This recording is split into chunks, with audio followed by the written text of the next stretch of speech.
Arriba un Plaza Betico completamente lleno, a noche tiene el festival Un Canto para Aruba su Himno y Bandera, organizada por la comisión que organiza el festival folclórico, conocido como el Festival de Hari. Awe artista nang subi pasina por canta nang amor para nos país. Y bendijo mi gente. En víspera de lo cual está la celebración del Día de Himno y Bandera, día 18 de marzo, nos está trabajando aquí para asina en música por haya resonar en el día aquí.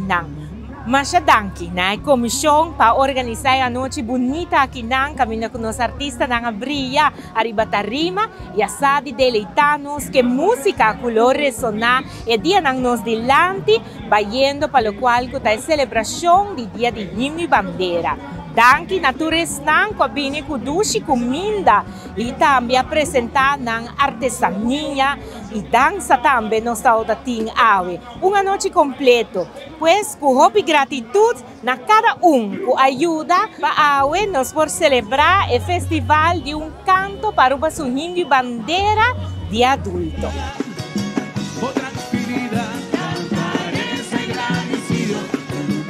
Cultura, botín que vive y cubo participación, bota engrandecer.